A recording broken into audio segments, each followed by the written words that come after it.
Hey guys, welcome to the mid-year freakout tag. I try to do this tag, well, okay, this is only my second year doing it, but I try to do it at the end of June because I'm a little OCD and I want it to be like halfway through the year and not the beginning of June when we've only had 5 months of the year. I have issues, I'm aware of this. Yeah, so I will leave the original creator and the actual questions down below for anyone else that wants to do this either on BookTube or just answer the questions in the comments below. I did pre-look at the questions and I gathered a few books, but I'm probably going to change a few of my answers as I go as well, because that's how this goes. The first question is the best book that you've read so far this year. And I'm really excited about this because I've talked about it, but I haven't officially talked about it yet. So this last week I read All Manner of Things, and you guys, this book is my favorite book of the year so far. So many spots tagged because I loved it. My friend had just finished this book a couple hours before I started it. I saw it on Goodreads and I texted her the next morning. I'm like, I'm on page 170 and I've already cried 3 times. And like the end is just a big cry fest. So if you're in the mood for a tearjerker, something that will grip your heart, this one is it. It is set in 1967 in the States. So it's during the Vietnam War. Our main character is a girl her name is Maggie, I think. I'm always so bad at names. No, her name is Annie.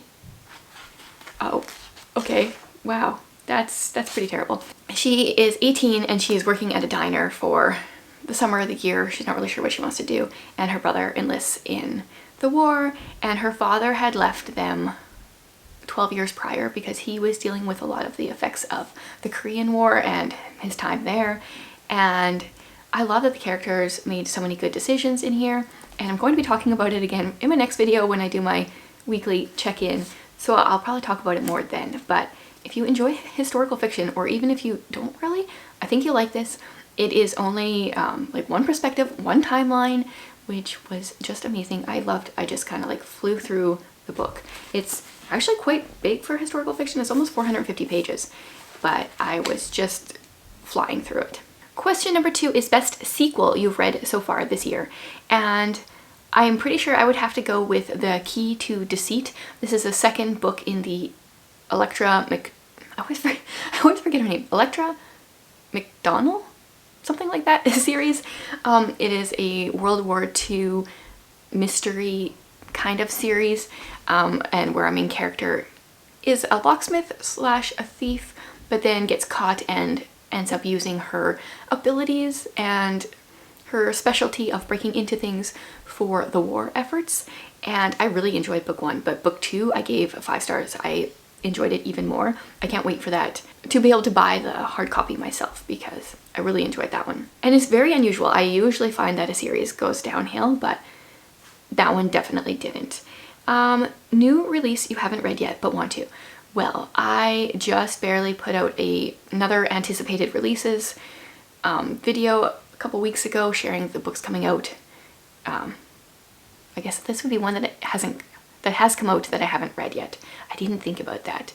I've actually been doing pretty good with reading new releases this year. I'm actually gonna just quickly look at my previous anticipated releases video and see if there's any on there that I haven't read that I'm really excited about. Okay, so 3 months ago I shared the quarter 2 anticipated releases, and did I tag them? Oh yes, okay. So, okay, I haven't read most of these actually. I've read a couple of them. The one I would say that I'm the most excited about though is maybe Shadows in the Mind's Eye. And I can't remember the author. Jane Trump? I'm just guessing, I don't remember exactly. Something like that. That one I think is historical fiction. Christian historical fiction. And I haven't read that one yet. I should request that from the library. But there's nothing that has come out already this year that I was super excited about that I haven't read yet. Most anticipated release for the second half of the year. Yes, so I just shared my anticipated releases, but also one that is coming out in October. There's 2 that are coming out in October. Joanna Davidson Politano has a new book coming out, something about melody, and then Jimmy Joe Wright has a new book coming out, and I've pre-ordered both of those already. So those are the ones I'm probably the most excited about. Biggest disappointment. Oh, I don't remember which book I was going to use for this. I think I had an idea. Maybe I'll look at my DNFs. I'm going to do a video soon with the worst books of the year, sharing the ones that I rated the lowest and the ones that I DNF'd. I'll maybe say, should I say this one? Yeah, okay, I'm going to say Finlay Donovan Knocks Them Dead.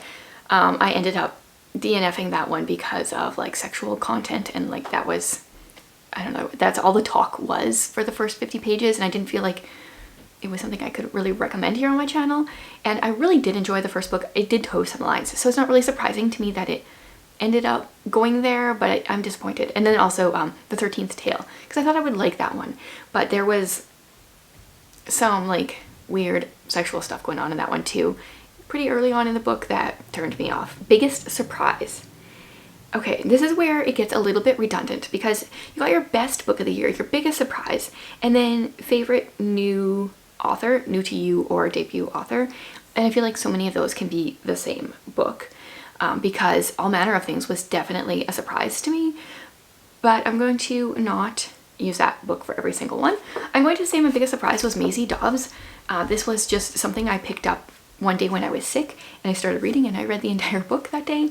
And this is a historical mystery, and I really enjoyed it, and I've already read the first 2 books in the series now. So I'll say this was my biggest surprise in a good way. And then we're on to favorite new author, and I actually not sure what I should say here, because I was going to say I had a few different people in mind, but I've really only read one of their books each. So can you call them a favorite author when you've only read one of their books, or even one of the series? I feel like you have to have read either multiple books by that author or multiple different series. Well, that doesn't really follow my... I really enjoyed The Girl in His Shadow, but I did read 2 books by the authors, those authors, because it's a writing duo, but they're kind of in the same series, so I'm not sure if that counts. I did a lot of sticking to favorite authors, and then a lot of one-offs. So I would say Joanna Davidson Politano, Jacqueline Winspear, Susie Finkbeiner. Like, those are all people that I've read one book or one series from, so I haven't really read a ton, but they definitely stand to be new favorite authors. Newest fictional crush, I don't do that, so we'll skip that one. Newest favorite character. Okay, once again, I'm going to hold up All Manner of Things. So even though I forgot her name and it's Annie and not Maggie, that actually kind of bothers me. I totally thought it was Maggie. It's definitely Annie. She is 18 years old, making smart decisions, not being afraid to go against the crowd, and I was so impressed with her as a character, because I feel like if other authors wrote this character, started writing this book, they would have taken it in different places, but I was so impressed by her. So definitely my favorite character that I've read recently. A book that made you cry. Well, I could hold up this one again. Oh, this one also made me cry, but I was going to do this one. I'm pretty sure I cried in this one. This is The Length of a String. This is a middle grade book set during, well, it's dual timeline with World War II and present day, and it was really good. I've heard only great things by other people as well. Really enjoyed this one. And then a book that made you happy. Oh, did I think of a book for that? I don't know if I read... Oh, okay, yes. I'm gonna go with Spy Family, because it's just kind of fun and ridiculous and over the top, and like Anya is so cute that I'm gonna go with Spy Family for that. Most beautiful book you received or bought this year. So I thought I would do 2 different ones. I really love the Lightfall book and the art style. Maybe not the word beautiful, but I think it's, okay, well, like that page is. And, oh, that's so pretty. Where her house is, I love this page. So I really like this book, and I have book 2 now too. But then as far as beauty goes, I'm pretty sure I bought, did I buy this at the beginning of this year or at the end of last year? I'm not sure. I was gonna say Pride and Prejudice, because gold foil, and I don't know, they're pretty. So I bought a few books in this collector's edition that are by Jane Austen. So I think they're probably the most beautiful books that I bought this year. What books do you need to read by the end of the year? Okay, so then I thought we would go into my bookish goals as well and do a bit of a goal recap. But I do have a couple books that are not on there that I won't really talk about for very long. I'll just tell you, I really want to get to Sanderson's Reckoners trilogy. This is Steelheart. It's has to do with superheroes. So I don't know. I really want to read The Hitchhiker's Guide to the Galaxy. I might pick this up next actually. And I'm really curious about At Home in Mitford. I'm hoping this gives me a cross between English vibes and L.M. Montgomery's writing. And I want to read more from Joanna Davidson Politano. I want to try an Amanda Dykes book. And this is kind of partly one of my 2022 books I want to read, but I want to read All Creatures Great and Small. I have All Things Bright and Beautiful on my shelf, but I want to read this one first, so I need to borrow it from the library, which I currently have it out, so I'm kind of tempted to start that one as well. So then let's jump into my goals, and we'll start by the books that I had 12 books I wanted to read in 2022. I wanted to try a Hamish Macbeth, and I did. I started it and I ended up DNFing it, but I hear that the series gets better, so I might try more. But that one's done. I read The Chemist by Stephanie Meyer. I read Jane of Lantern Hill. I still need to read A James Harriet, as I just showed. I have Veiled in Smoke still on my shelf. Night books I read and did not enjoy. Light from Distant Stars is on my shelf. Secrets of a Charmed Life I read. Elantris I read. A Lineage of Grace, The Glasstown Game are on my cart still. And then The Pages of Her Life is on my TBR for July. So I'm doing decent. I got 2, 3, 4, 5, 6. I have exactly 6 of 12 done. And then I'm going to go to my goals. I had a couple reading and bookish goals. One of them is to keep up with Goodreads, and I've been doing so well with that this year. I will leave my Goodreads linked. Actually, maybe I should do that like from now on. Originally, I didn't because I was never keeping it updated. Every 3 months, I would go in and like bulk input all the books that I had read because I like to use my reading journal. I use this every day, and now I'm also using Goodreads pretty much every day. The next goal was to start using Storygraph and stay consistent if I was liking it. I started it and I really didn't like Storygraph, so I completed that goal / crossed off that goal somehow.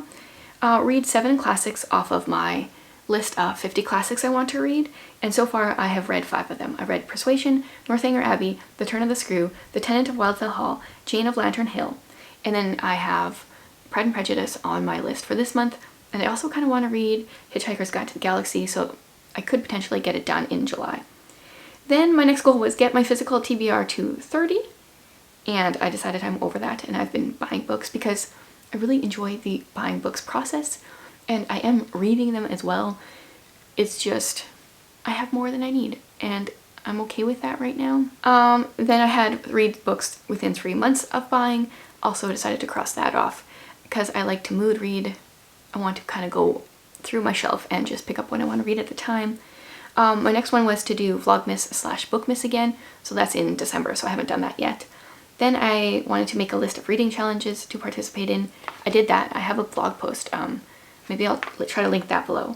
Then my next goal was to complete the Read Your Bookshelf challenge, and I'm on par right now. I've been doing it each month. Then make 10 bookish products for my shop. Currently I've done 6, so I'm a little bit over halfway. I'm not sure if I'm going to continue doing that or not, but I have 6 so far. Then I wanted to originally I wanted to read an Agatha Christie a quarter. Then I decided to do monthly, and I have done 6. I've done all the way through June, and I do plan on reading Agatha Christie for the rest of the year, but I'm not sure if I'm going to be doing videos for them or not. Then I wanted to host a You've Got Mail readathon, and I still have plans to do that. I'm thinking August, September, October. Probably not August since it's already like getting close. But I would like someone that loves You've Got Mail and maybe has like semi-similar bookish taste to me to host it with me. So if you're interested, leave a comment below. Then my next goal was to do a giveaway each month, either on YouTube, on Instagram, or on my bookish newsletter. And so far I've done that all the way through June, and July I will be doing it over on my newsletter. So if you're not subscribed to my newsletter, it's always linked below. Do that so you can get in on winning a book there. My next goal was kind of not really trackable, but it was be okay with books spanning multiple months. And I have been doing that with my like nonfiction and some classics and like some Sanderson books. So I've been doing that. And then my next goal was bring back Patreon, which I've done. I've really been enjoying using Patreon, having the community, our monthly book clubs. And the last one is participate in Buzzwordathon, which I have also been doing each month. So I'm doing pretty good with my goals. There's nothing that I feel like I'm really behind on. A few things I crossed off, but I'm okay with crossing them off. And so that's a look at the mid-year freakout tag. If you haven't done it yet, go ahead and do it on your booktube channel or in the comments below, share some of your answers. And also a look at my goal list for the year. I always have fun setting goals, even if I decide like 2 months later I actually don't want to set the hit those goals. I still have fun with it. So thanks for being here today, guys.